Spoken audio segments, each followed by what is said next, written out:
Hey, good morning, and welcome to episode 64 of Talking to Artists. So very excited to talk to Richard Sturgeon, who is a metal worker sculptor, and so that'll be super cool. But a couple of things first to talk to you about.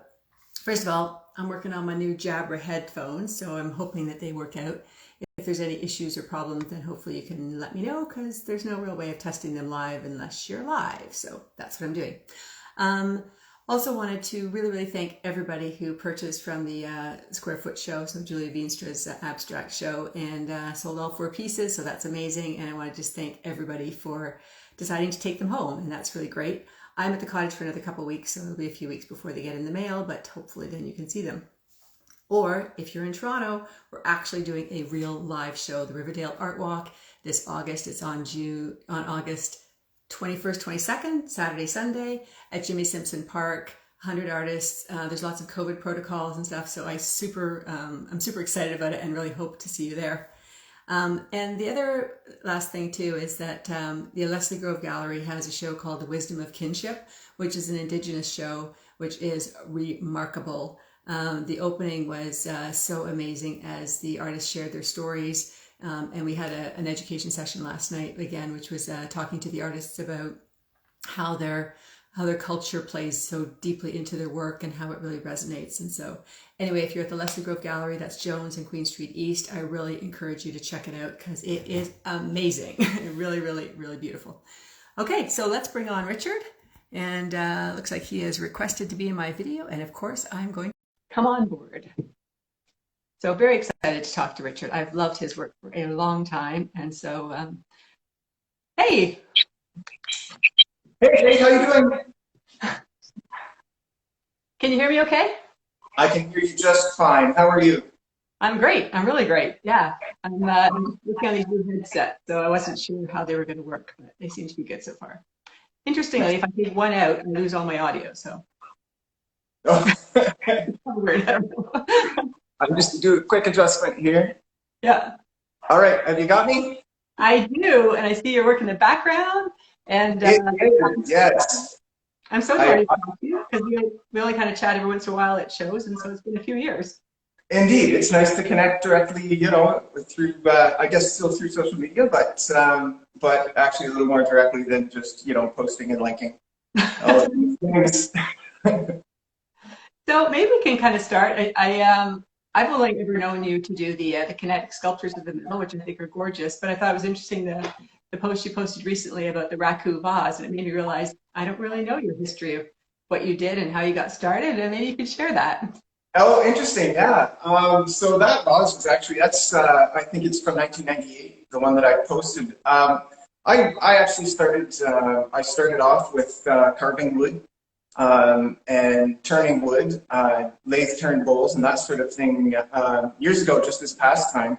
And a friend of mine introduced me to his pottery studio, and the whole the process of working with something that is spinning. When he saw me turning on a lathe, he introduced me to pottery, and it just kind of expanded from there.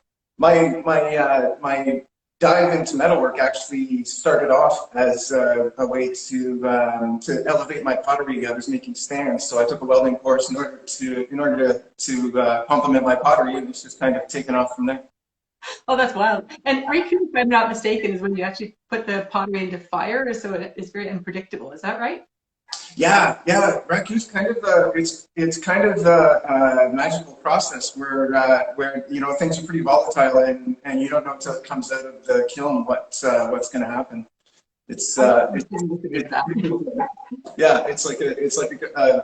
Hopefully it's a fantastic surprise every time, but sometimes you lose pieces too. It's been a long time since I've lost a piece. Now that I'm working with metal, but it's. Well, I know it's like when I first began working with resin too, because it's kind of like you have this piece you love and then the resin doesn't work out and you're just like, you lost the whole piece, you can't recover it. It's really yeah, that's what I love about steel. I mean, it's an ongoing experiment. You can if something doesn't work out the way that I want it to, quite often I'll assign it and call it call it done on its own. But it's fairly easy laborious, but easy to sort of disassemble a piece and rework it into what you thought it should be if it didn't work out the first time.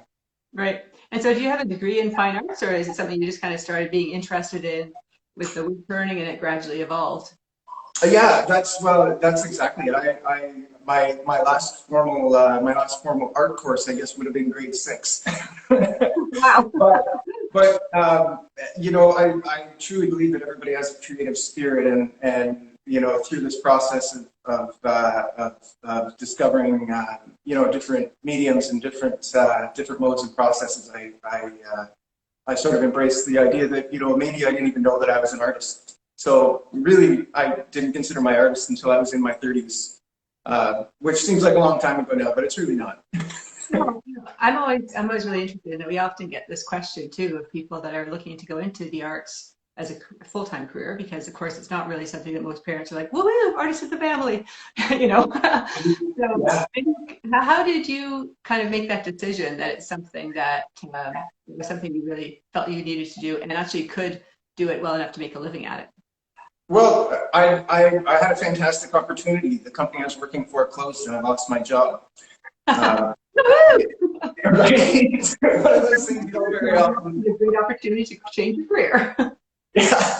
Yeah, a forced change is what it was.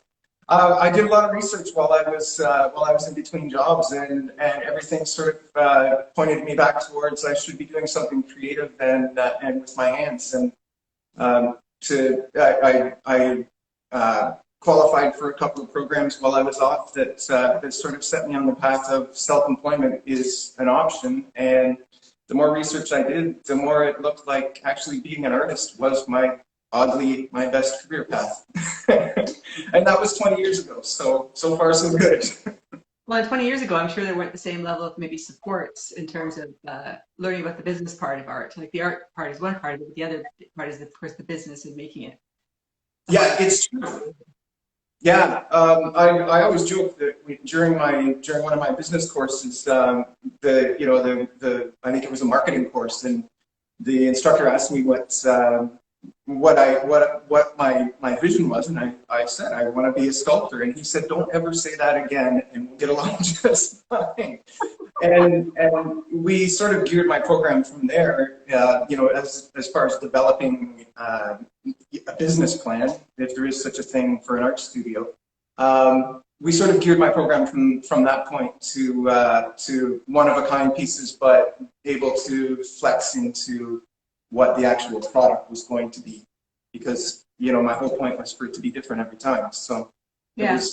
it was an interesting process, and also from the instructor's perspective, because, you know, not very many people jump into a business program and say, well, I want to be an artist.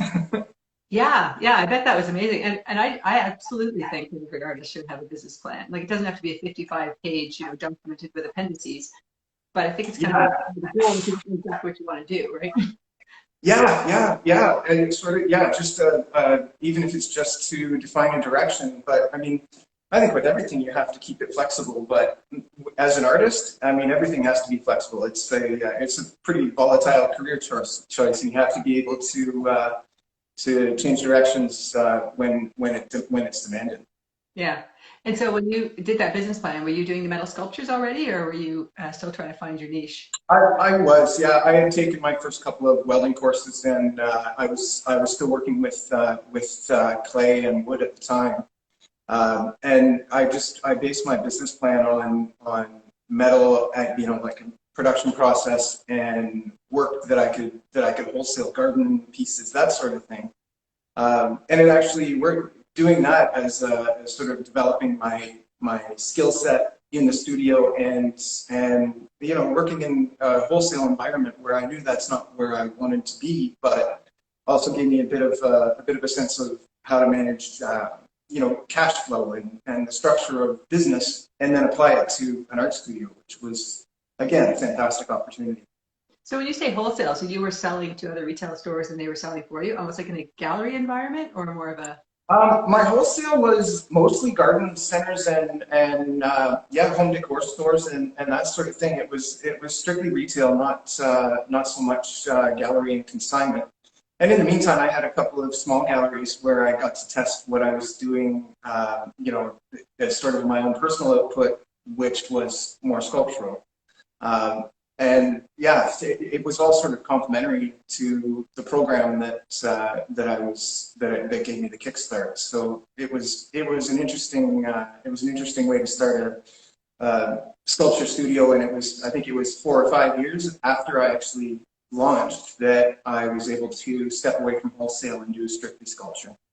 Oh, that's amazing. That's actually interesting. That's sort of, we talked to Floyd Elzinga a few weeks ago, and that was his sort of thing as well, starting off with garden ornaments. I guess that seems like a natural starting point for metal because you can go outside. Yeah. And I knew Floyd's work from sort of the beginning of mine as well, and we have had a couple of conversations at shows and that sort of thing. Sorry, it's incredibly hot in here today, so I'm going to blend my wrap up. I'm wearing my swimsuit. I'm sorry. Welcome to August in Ontario, right? I just figured out this morning as I did the conversion that with the Humidex, it's about 106 degrees here. Yeah, that's crazy. Yeah, well, that's just seems to be how it's going these days, and we adapt accordingly. It's been pretty ridiculous, Definitely a lot of rehydrating and going through a lot of cold water to keep the welding part of my program going. That's for sure. Yeah, I was just going to ask, like that must be. I mean, are there days where you just can't weld because it's just too hot? Yeah, there are days, when I just have to sort of sit in front of the fan in between, or even pack it up and come back after things cool off at night, or come back early in the morning. Because and it's not like my studio's air conditioned. It's kind of impossible to fight welding with air conditioning. So it's this time of year. It's usually a good time to take a few days and head to a lake and come back to it. Yeah, that sounds good. Well, for inspiration, that's important anyway, right? Absolutely. Yeah. So tell me, how do you start? Like, so you've kind of, how do you start your work? And what's your vision? Do you sketch first, or you have to be inspired by something? Yeah, I do.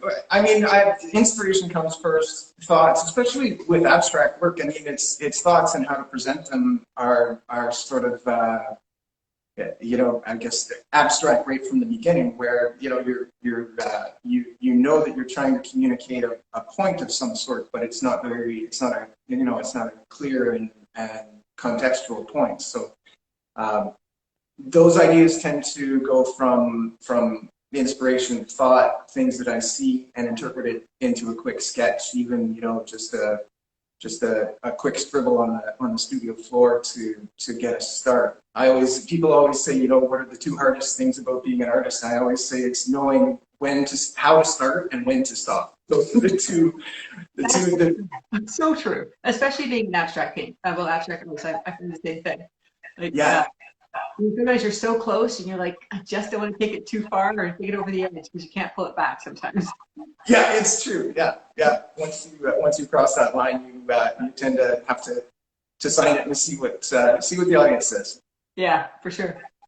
Yeah, it's interesting. And then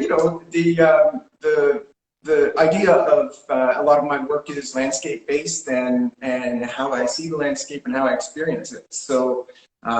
Spending time on the lakes. I live in London. We're incredibly landlocked here. So getting up to the lake and spending time on a canoe or a kayak and just sort of floating and taking in what you can of the environment around you, and then bringing that back to trying to represent that sort of situation and the emotions of the situation. Yeah.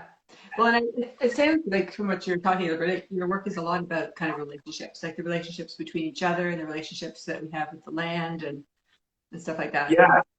Yeah, it is. And I think that there's a certain mentality of the population who connect in the same way.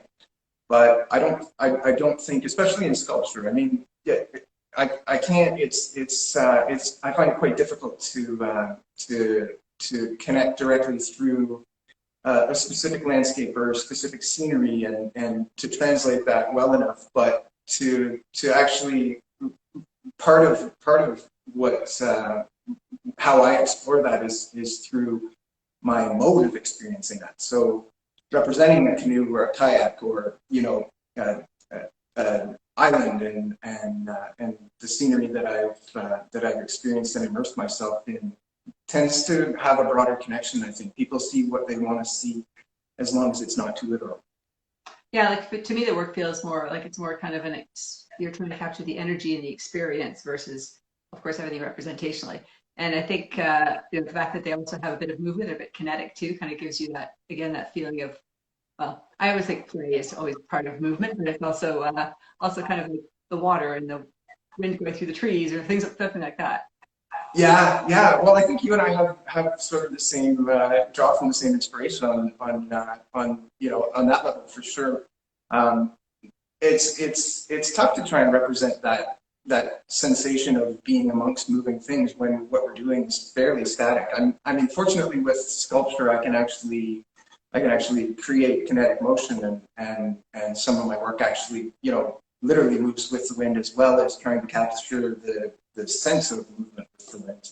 Yeah, well, and I love the recent one she did with the mobiles. I have a huge thing with mobiles. I've been trying to work on this stained glass mobile for about 10 years now, and it's horrible and it doesn't balance properly. And but the concept I just love, and I love your Calder-like mobiles that you had posted. Oh, nice. Thanks. Yeah, I got completely addicted to the process when I first started making mobiles.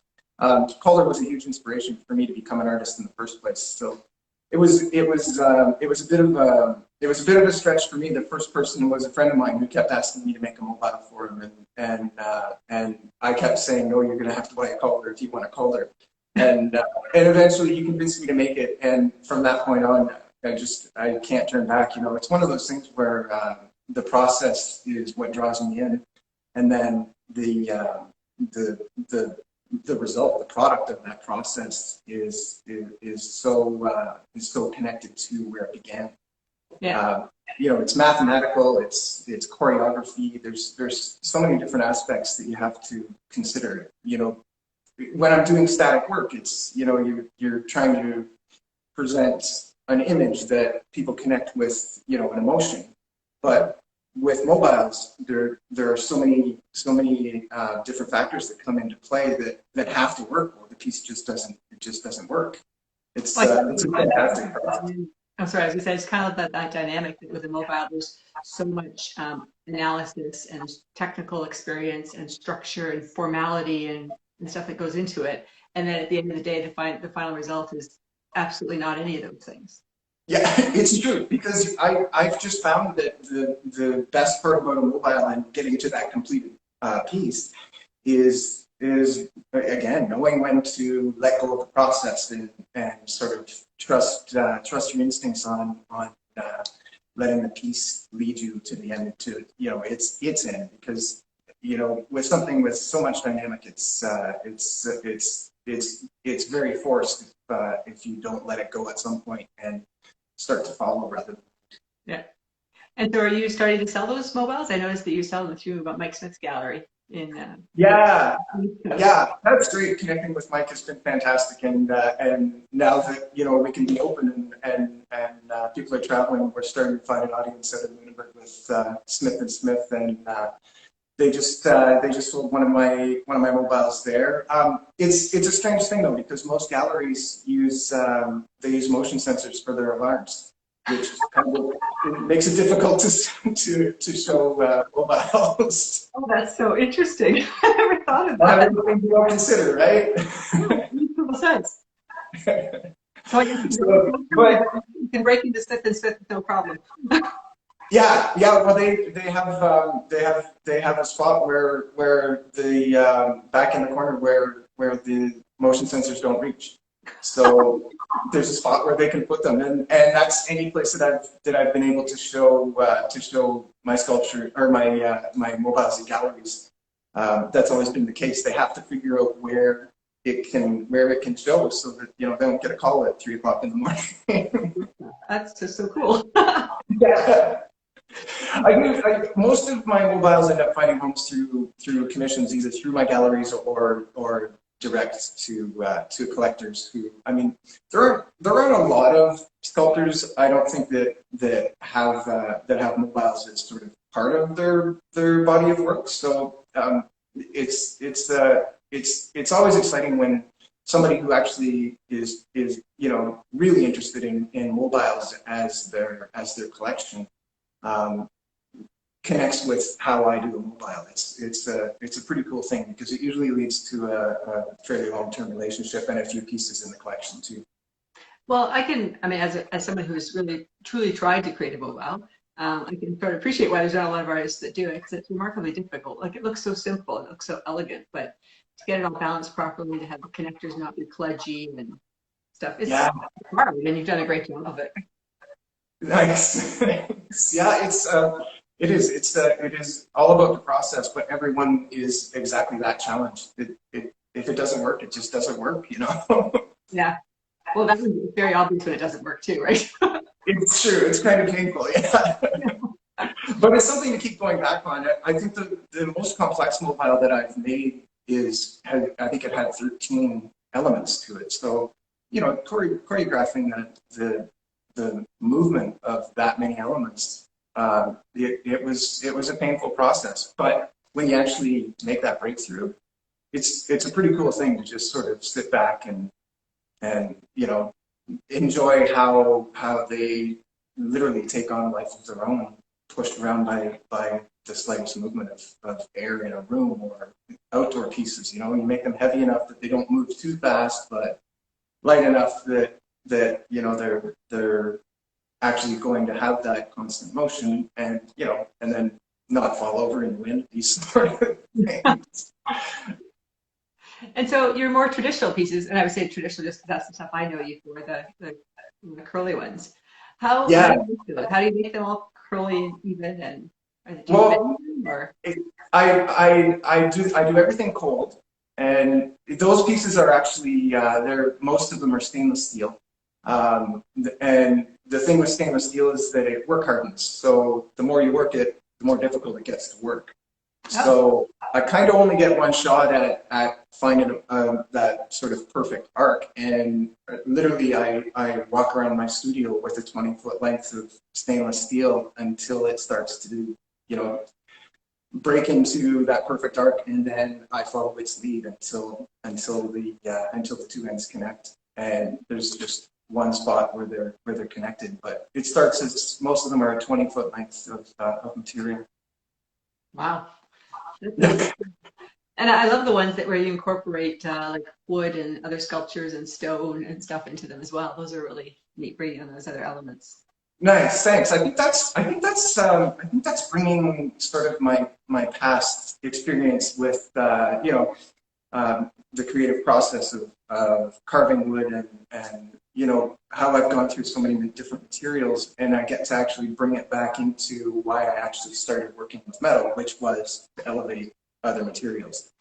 And now the other materials are far more literally elevated by the metalwork, which is a sculpture in its own. It's been a cool process when I get to sort of step back and remind myself, oh yeah, this isn't where I'm going. This is where I started. Yeah. Well, it's interesting too how I find that as well. Sometimes you realize you're doing something like, oh yeah, I started that, or the concept of that was like years before, and I just wasn't even ready. Maybe it wasn't fully developed, or maybe I wasn't ready yet to fully explore it. But Yeah, the other thing I love yeah, about it too, though, is it kind of reminds me, it's like that yin yang of like urban and rural, like with the urban stainless steel kind of look, and then the wood and the stone, which is so natural and organic. yeah. I mean, it's a fantastic contrast to me when you put them together because the contrast is in everything. It's in color and texture and processes, how you work the materials. And I just really enjoy how that's I think it speaks to sort of our Canadian identity where we are very driven by urban life, but it's such a vast area of land where the contrast is sort of inherent in that identity. Yeah, I think you're right, because I think you certainly saw it, especially at the beginning of COVID. Like people's first natural instincts was, I don't think necessarily even to get out of the city, but more to get into nature, like to sort of Yeah. vitalize and refresh and rejuvenate kind of soul a bit. Yeah. I guess if there's an upside to all of this, then I think that is sort of a broader communal upside, is that people seem to have accepted the fact that we slowed down, and that there's a little more smelling of the roses, and you hear more people talking about forest bathing and all of these things that have seem to have been almost neglected for so long, where life got so fast and everything was connecting through social media, which is an amazing tool, but it's not life in itself. And I think that a lot of people actually slowed down and accepted that we are actually part of something bigger.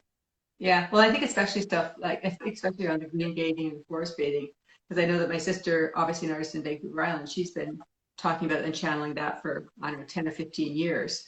And I think originally it felt like it was a little bit of a West Coast thing. And now, because people have had experience and they've truly experienced the benefits of it, I think it's becoming much more kind of almost like mainstream. Yeah. And I wonder if that's come around, when people who maybe wouldn't immerse in the environment so much are now realizing the benefits of that. I mean, it's if you look at the blogs and the sort of Facebook groups and that sort of thing of people who want to venture farther out, the influx has been pretty crazy. These groups are going from a small collective of people sharing ideas to thousands and thousands of people who just want to gain the information on how to do it well, kind of thing. Mm-hmm. Yeah. Well, and I think that's probably why they have an uptick of art purchases as well, because that also kind of feeds. If you can't always be in the forest, sometimes you have to be in your condo or whatever, and so this kind of brings a little bit of the forest into your home. Yeah. Lakes or whatever you're kind of channeling. Yeah, it's true. And I mean, yeah, I think that you probably find that in your work, because I know that you take some of your inspiration from being at the lake, and it certainly shows in your work that connection to the land and the water, and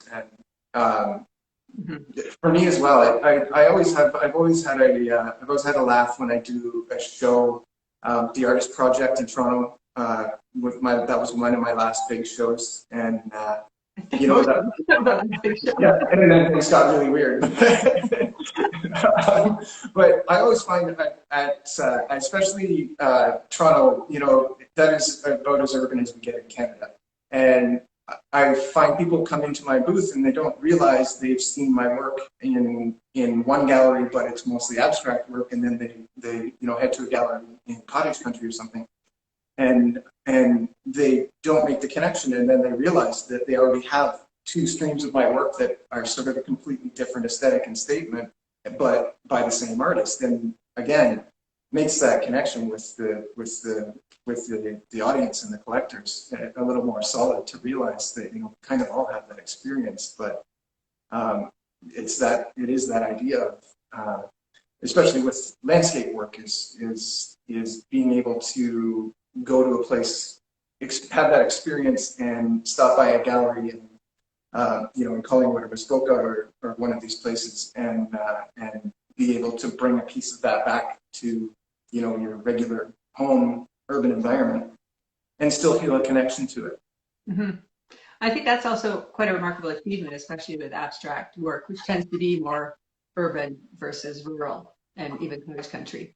And so it's nice to be able to do that and kind of hit both those markets with work that's is authentic and speaks to those audiences in those places where they're living. Yeah, it's true, and deep connections come from it. I think that's part of being an artist, and especially again doing big salon style shows, having people walk in to. I mean, some of those shows can be pretty overwhelming to an audience, and have people come in and actually find a piece and then say, this reminds me of, and to a depth where they come back and take it home with them. Yeah, that's the best. It is, yeah. So what's next for you? Well, I'm doing the online show for the McMichael. This is my next sort of big show, which is coming up in October. That's great. I think that's the last time we actually talked to you. It was the McMichael a few years ago. That's right. Yeah. And that was the last. That would have been the last show outside of the the artist project. That was the last outbound show that I did. Now I've done a number of shows in galleries since then. However we were able to do it through the series of lockdowns and strange restrictions on how we can actually invite people in and that sort of thing. But the McMichael show, that's one show that I'm looking forward to being able to apply next year to actually be in the space. Yeah, I mean, it's such an incredible space. It's so inspirational. And it's a great team. I apply every year, but I get rejected every year. But I still am optimistic, and I try. I know. Well, that's it. You keep applying. This is one of those things where artists have to have a pretty tough skin, and you just keep trying, and eventually you're going to find. I just always say that there's always an audience, and there's always a show that applies, but you just have to keep throwing the feelers out until something sticks. Oh, absolutely. Yeah, I always say that to emerging artists is like you just can't let your ego get in the middle of it, because sometimes the show just isn't the right market. Like the reality is I know that the Michael is probably not my market, but I just feel like I'd like to do it, so I keep trying. But I also am surprised when I don't get it, because it's like that's the way it is, right? Yeah, but I mean, with that show specifically, it's such a broad audience that I think there's always an audience at a show like that. And again, the Artist Project in Toronto and bigger salon shows like that, you're going to find somebody who appreciates your approach and your style. And you don't need millions of people to love your work. You just need a number of people that are kind of truly engaged with it, and you build, like you were saying before, you build those relationships and you build your community of people that love the work, and some of them are able to buy now and some of them will buy 5 years from now, but it's kind of really creating that community of people that really connect to the work. It's true, yeah. And we tend to be a bit drawn to solitude, I guess. We spend a lot of time alone in our studios, and you never really know who is actually paying attention. Especially social media being such a huge driver now. You never know who's paying attention and who you're actually connecting with. And like you say, it could come back around 5 or 10 years later, and you might not remember the exchange until somebody prompts you and says, "No, we had this conversation," and then it sort of triggers your memory, and you realize, I think I spoke to 17,000 people that weekend, but I'm so glad you remembered. Yeah, and I think that's probably the biggest thing I miss about in-person shows, because you miss the opportunity to have those connections, which are it's great that social media can kind of fill the void, but it's not really the same thing. It's true. Yeah, there's a certain level of personal connection that it has to be there. Social media has the ability for us to reach out and find people to make those connections with, but it's not. I don't think it's the end of that connection. The connection gets deeper the further you go. It'll be interesting because I've got the Riverdale Art Walk is going to be live in 2 weeks. Jimmy Simpson Park. So we literally got approval, I think, like a week and a half ago. So it's very, very fast. But it'll be interesting to see how people who come out to it, what their kind of mood is, like whether or not it's just like, I'm just happy to get out and do anything, or whether or not there's like pent up need to kind of just immerse themselves in culture and talk to people, or whether or not they're actually ready to buy. Yeah. I don't know, it'll just be really interesting to see if it's different than the usual outdoor shows. Yeah. Yeah, it's going. I think it's the next. That now that things seem to be, hopefully, we're beyond counting waves and cases and that sort of thing, and we can actually get back to whatever normal is going to be. But I don't think normal is going to be what we knew before, and it's kind of exciting to sort of look ahead now and project to where we're going to be able to present. I mean, that's a fantastic show. So. Mm-hmm. Having a sort of an urban audience and people that are just wondering because we can, and I'm sure that the connections that are going to come from that are going to be and even going further into next year where we get to have these shows again. But I think all the rules are going to be a little bit different than what we're used to, and therefore so are the connections, and so are the people who are going to come out. Yeah, well, I think it'll be interesting to your point earlier too, that, obviously we all had to slow down. It'll be interesting because I'm one of those people who always seems to do 4,000 things and think I can add just one more thing to that list. So Yeah, it'll be interesting to see whether or not we can kind of retain that, maybe a little bit more slowed down, live in the present, kind of vibe. yeah, it's true. I mean, we got so far ahead of ourselves as far as everything happens so quickly with social media and the go of society and all of that. And I think this slowing down has sort of forced everybody, not just artists, but everybody has had to step back and we're forced to live in the present. For a while, we weren't even supposed to leave our homes. So that's pretty present.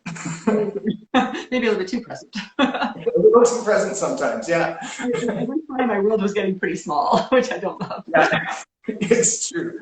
But that goes back again to people sort of getting out to lakes and wide open spaces, and I think that connection is hopefully going to carry through with more people, and more people are going to be able to sort of key on that idea of being present and smelling the flowers and the cedar trees and watching the waves sort of thing. Yeah, for sure. Just getting back to kind of the business part, because I think that I've sort of seen too is that the artists who have been successful through the COVID scenario are seem to be artists that do have a bit more of a business plan or business focus in terms of finding new collectors or really nurturing those collector relationships. Is there anything that kind of you do that helps you achieve that? Well, I think that I've started to pay more attention to again to sort of slowing down. Online is certainly not my natural habitat, but having to slow down and communicate with people through what seems a really abstract method to me it just sort of gave me a bit of a different vision. I know that a lot of people went and very rapidly to having shopping websites and that sort of thing, and I really did sort of slow down and spent more time focusing on the studio and really pushing out to galleries and paying attention to how my galleries have been promoting all of their artists and trying to be more responsive to that, in an environment where we can't do these shows where we can actually have a direct connection with the audience. Then the gallery representatives, they ended up having to be our sort of voice and not just a third party in the process, but actually an extension of the artist. Yeah. I mean, I think at the galleries, it always is a partnership with galleries, but it's kind of, I think, became even more important.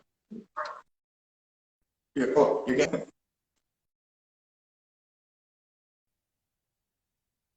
Oh. Apparently, I must have overdone my social security number or whatever it is. No, I've lost you. You're glitching on me. I know. Can you get? Are we there? Oh, Oh, I think I might be losing you. yeah, you're overdubbing your voice now. Don't get me wrong. It's a cool effect. I'm just gonna. One thing actually I couldn't find was I couldn't find your website. What's your website address? Sorry, I've lost you, Kate. I can't. I've got no audio on you. Say goodbye, probably. Oh, okay. Well, thank you so much. Yeah, it's been a great conversation. Thank you. It's been fabulous. I've really enjoyed it. Yeah. Can you not hear me? I can't hear you, no. Is this better? Maybe it's me. I think I've lost you. Okay. Well, I'm going to say goodbye then because we only have a few minutes anyway. Okay. Well, thank you very much, Kate. It's been great to connect. It was great. Yeah. Okay. We'll talk again. All right. Bye-bye. Thanks, everyone. I think Bye. You have to cancel off, right? Oh. I don't know. Oh.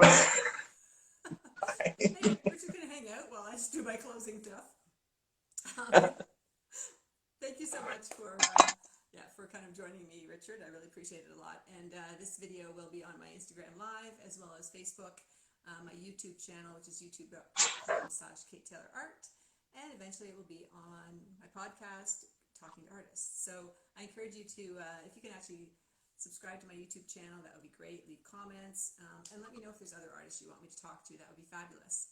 Coming up, we have the Artist Abroad next week, so I'm really looking forward to talking to her about her travel and how her travel has influenced her work. And after that, the founder of Art and Found, which I participated in last summer, where we basically left, well, I guess it was this summer, I don't know, seems like so long ago now, where we left little pieces of art as a gift for people to find, which is, I think is a super wonderful idea. I believe there were 30 countries that participated that day, so we'll talk to Courtney about how she started that and why her inspiration was there. As always, if you have, I'm kind of booked for the next probably 4 or 5 weeks for talking to artists, but if there's any artists that you would love to hear from, if you're an artist yourself that thinks you have something interesting to share with the artist community and with the collector community, that would be great. I'm always interested in understanding people's process, but I'm also really interested in understanding how artists can help other artists with the business of art and how they can become sometimes a little bit more savvy from a professional way. So anyway, looking forward to seeing everybody. Have a great day. Stay cool. And we will talk to you next week on Thursday 11. Bye.